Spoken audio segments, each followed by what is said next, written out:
राज्यातील 29 महापालिकांपैकी मुंबई, नाशिक, पुणे, नागपूरसह जवळपास 26 महानगरपालिकांमध्ये महायुती विजयी होईल.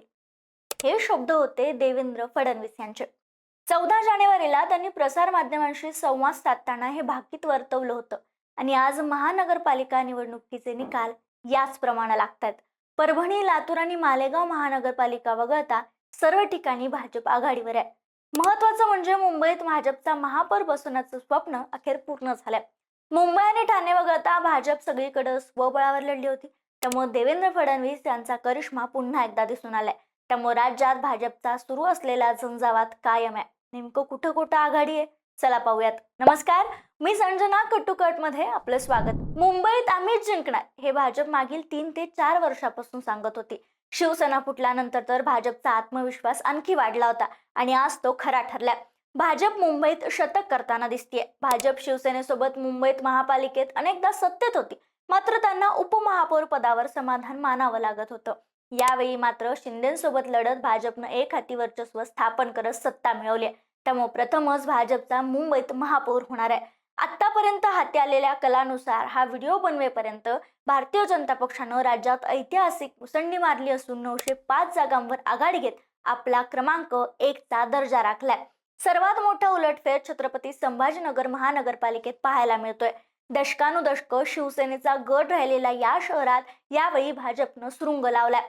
तसेच वनमंत्री गणेश नाईक आणि उपमुख्यमंत्री एकनाथ शिंदे यांच्या वादामुळे चर्चेत आलेल्या नवी मुंबई महापालिकेच्या निवडणुकीत नाईकांनी बाजी मारली आहे. भाजपनं सर्वाधिक म्हणजे 78 जागांवर आघाडी घेतली आहे, तर शिवसेनेला 31 जागांवर ब्रेक लागलाय.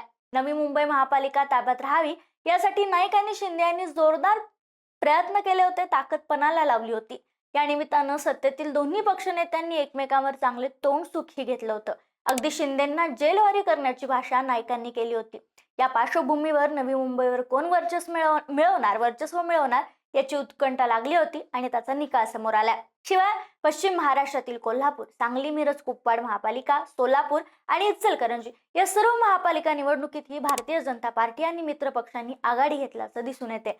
यापैकी सोलापूर महापालिकेत भाजपनं निर्णायक आघाडी घेतली. या ठिकाणी खासदार प्रणिती शिंदे विरुद्ध पालकमंत्री जयकुमार गोरे यांच्यात थेट लढत होती, पण भाजपनं ताकद पणाला लावली आणि निर्णायक आघाडी घेतली.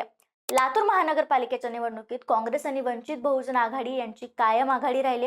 येथे या आघाडीला मोठं यश मिळताना दिसतंय. लातूर महापालिका निवडणुकीनंतर विलासराव देशमुख यांचं नाव पुसलंच आहे, हे वक्तव्य भाजप प्रदेशाध्यक्ष रवींद्र चव्हाण यांनी प्रचारादरम्यान केलं होतं. या वक्तव्याला तीव्र प्रतिक्रिया लातूरसह मराठवाड्यातून उमटल्या होत्या आणि आता लातूरमधील भाजपच्या पराभवासाठी चव्हाणांचं हेच वक्तव्य कारणीभूत असल्याचं म्हटलं जातं. राज्यात भाजपचे अनेक महानगरपालिकांमध्ये विजय अभियान सुरू आहे. अनेक ठिकाणी भाजप आघाडीवर आहे, तर काही ठिकाणी भाजपनं मोठी मुसंडी मारली आहे.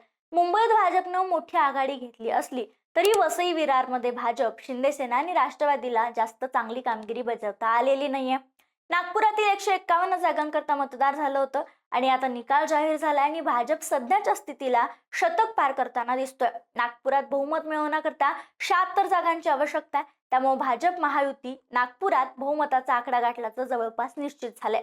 मुख्यमंत्री देवेंद्र फडणवीस यांचा बालेकिल्ला समजला जाणारं नागपूर आता पुन्हा एकदा भाजपच्या हाती येण्याची दाट शक्यता आहे. महाराष्ट्रातील भाजप आघाडीच्या विजयावर भाजप खासदार सुधांशू त्रिवेदी म्हणालेत, महाराष्ट्र महानगरपालिका निवडणुकीत भाजप आणि आमच्या मित्रपक्षाच्या महाआघाडीनं आज नेत्रदीपक यश मिळवल्याने तुम्ही सर्वांनी पाहिले. यावरून पंतप्रधान मोदींच्या नेतृत्वाखाली भाजप आणि एनडीएची स्वीकारार्हता सातत्याने वाढत असल्याचं दिसून येते. आता या निकालामुळे राज्याच्या राजकीय नकाशावर भाजपचं वर्चस्व अधिक ठळक झाले आणि मुख्यमंत्री देवेंद्र फडणवीस यांचा प्रभाव पुन्हा एकदा निर्णायक ठरल्याची चर्चा रंगू लागली आहे. महानगरपालिका निवडणूक निकालानंतर राज्याच्या राजकारणात पुन्हा एकदा देवेंद्र फडणवीस यांचं मॅजिक चालल्याचं सांगितलं जात आहे. मुख्यमंत्री फडणवीस यांनी अनेक ठिकाणी लक्ष केंद्रित केलं होतं. त्यांनी एकही महापालिकेला ऑप्शनला टाकलं नव्हतं.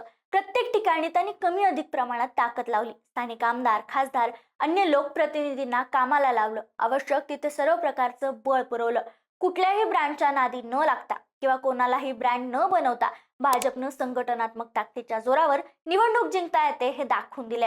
दुसरीकडे ठाकरे, पवारांसकट सगळ्या विरोधकांना फुकाची बडबड आणि कृती आळस या निवडणुकीत नडला, हेच राजकीय वास्तव्य महापालिका निवडणुकीच्या निकालामधून समोर आले. भाजपच्या नेत्यांना सत्तेचा लाभ झाला, त्याच्या पाठोपाठ एकनाथ शिंदे यांनी सत्तेचा लाभ करून घेतला. हे जितकं खरं तितकं हेही खरे की मुख्यमंत्री फडणवीस यांच्या सकट भाजपच्या नेत्यांनी महापालिका निवडणुकीत मेहनत घेतली, संघटनात्मक जाळं विणलं. कितीही टीका किंवा शरसंधान साधलं तरी भाजपनं बेरजेचं राजकारण करणं सोडलं नाही. पक्षामध्ये असंतोष उफाळून आला तरी त्याला अटकाव न करता मोकळी वाट करून दिली. पण भाजपमध्ये बाकीच्या पक्षातील नेत्यांना घेणं थांबवलं नाही. याचा अंतिम परिणाम भाजपच्या विस्तारात झाला आणि ज्याचा चांगला परिणाम भाजपला महापालिका निवडणुकीच्या यशामध्ये पाहायला मिळाला. नगर परिषद आणि नगरपंचायत निवडणुकीच्या निकालानंतर महापालिका निवडणुकीत ही भाजपचं मोठं यश दिसून येते. उमेदवारांची अचूक निवड आणि निवडणूक यंत्रणेचं नियोजन या गोष्टी भाजपच्या विजयामागे निर्णायक ठरल्यात असं जाणकार सांगतात. दरम्यान या निवडणुकीत जे चित्र दिसलं ते म्हणजे मुंबई ठाणे वगळता राज्याच्या अन्य भागात कुठेही विरोध दिसलेच नाहीत. उद्धव व राज ठाकरे यांच्यात आपापला सत्ता संपादन करायची असल्याची उर्मी कुठेच दिसून आले नाही असं फडणवीस म्हणालेत. त्यामुळे आता सध्या भारतीय जनता पक्षातील 132 आमदार त्यांच्या विधानसभा मतदारसंघात पक्षाला जिंकून कसं देता येईल याच्या आखणीमध्ये मग्न असतात. पूर्वी भाजपनं माधव, धनगर, वंजारी अशी माधव रणनीती आखली होती.